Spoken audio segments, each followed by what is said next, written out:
सोचिए, क्या कोई कविता दिल और दिमाग की सबसे बड़ी लड़ाई को दिखा सकती है? आज हम बात करेंगे 20वीं सदी के एक बहुत बड़े महाकाव्य कामायनी की। ये सिर्फ एक कहानी नहीं है, बल्कि ये तो इंसानियत के मन का पूरा इतिहास है। देखिए, ये सिर्फ पन्नों पर लिखी एक कहानी भर नहीं है। असल में ये हमारे अंदर जो एक लड़ाई हमेशा चलती रहती है ना, ये उसका आईना है। ये दिल और दिमाग के बीच की उस अनसुलझी पहेली को सुलझाने की एक जबरदस्त कोशिश है, जिसे हम सब कहीं ना कहीं महसूस करते हैं। कामायनी हमें एक ऐसी दुनिया में ले जाती है जहां सब कुछ खत्म हो चुका है। जरा सोचिए, प्रलय के बाद सिर्फ एक इंसान बचा है। अब उसकी सबसे बड़ी चुनौती क्या होगी? जिंदा रहना या फिर अपने ही मन के अंदर जो तूफान चल रहा है उससे लड़ना? बस कामायनी इसी अंदरूनी संघर्ष की कहानी।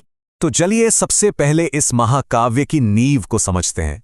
आखिर ऐसी क्या खास बात है जो कामायनी को आधुनिक हिंदी साहित्य का एक मील का पत्थर बना देती है? कामायनी के रचयिता थे जयशंकर प्रसाद, जो छायावाद के एक ऐसे सितारे थे जिन्होंने कविता को कल्पना और दर्शन की बिल्कुल नई ऊंचाइयां दी। 1936 में उन्होंने सदियों पुरानी एक वैदिक कथा को एक मनोवैज्ञानिक आईने में बदल दिया, जिसमें आज का इंसान भी अपनी उलझनों को साफ साफ देख सकता है। और हाँ, ये महाकाव्य कोई रातों रात नहीं लिखा गया था। इसे रचने में प्रसाद जी ने अपनी जिंदगी के पूरे 9 साल लगा दिए। तो ये महज एक किताब नहीं है, बल्कि उनकी पूरी जिंदगी का जो दर्शन था, जो चिंतन था और जो रचनात्मक ऊर्जा थी, उसका सार है।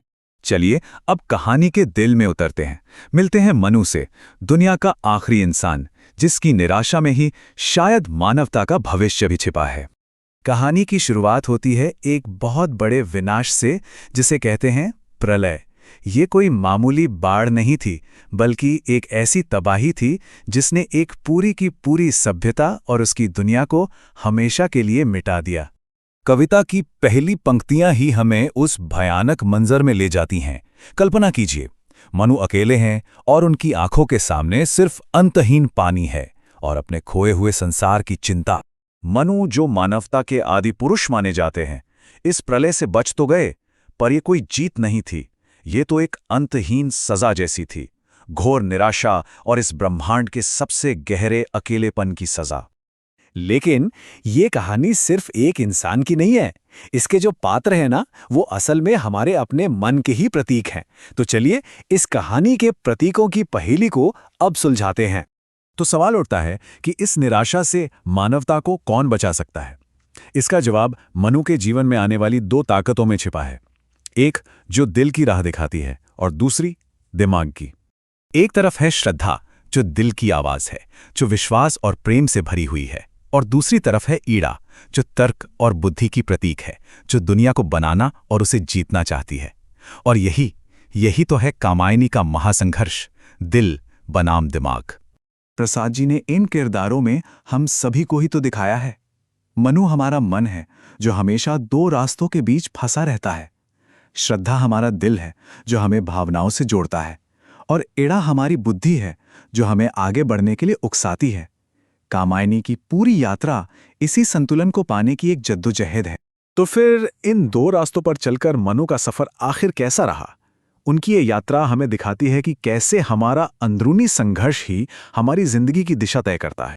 देखिए, मनु की यात्रा बड़े उतार चढ़ाव से भरी है। पहले वो श्रद्धा के साथ प्रेम और विश्वास की एक दुनिया बसाते हैं, पर जल्द ही उनका मन बेचैन हो उठता है। फिर वो ज्ञान और तर्क की तलाश में श्रद्धा को छोड़कर ईड़ा के पास जाते हैं। वहां वो एक शानदार भौतिक सभ्यता बनाते हैं, लेकिन अहंकार की वजह से वो भी नष्ट हो जाती है। और अंत में बिल्कुल टूटकर और हारकर मनु को ये ज्ञान होता है कि असली रास्ता किसी एक को चुनने में नहीं, बल्कि दोनों को संतुलित करने में है।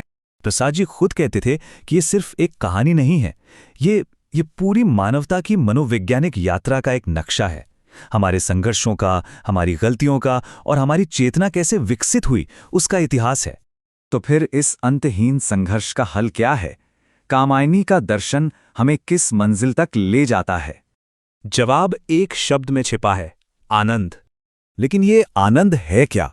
ये कोई पल भर की खुशी नहीं है। ये मन की वो गहरी शांति है जहां कोई संघर्ष नहीं बचता। ये वो अवस्था है जब हमारा दिल और हमारा दिमाग एक दूसरे से लड़ते नहीं, बल्कि मिलकर काम करते हैं। जब भावना और तर्क एक हो जाते हैं। आखिर में मनु श्रद्धा के पास वापस लौटते हैं और अपने अंदर चल रहे संघर्ष पर विजय पाते हैं। वे एक साथ कैलाश पर्वत की चोटी पर पहुंचते हैं और यह सिर्फ एक पहाड़ नहीं बल्कि पूर्ण संतुलन और आत्मज्ञान की सबसे ऊंची अवस्था का प्रतीक है। और यहीं हमें श्रद्धा का अंतिम संदेश मिलता है। ये सिर्फ मनु के लिए नहीं बल्कि पूरी मानवता के लिए एक पुकार है कि जब दिल और दिमाग एक साथ हों तभी हम असल में शक्तिशाली और विजयी बन सकते हैं। कामायनी लगभग 1 सदी पहले लिखी गई थी, पर इसका संदेश आज शायद पहले से भी ज्यादा जरूरी हो गया है।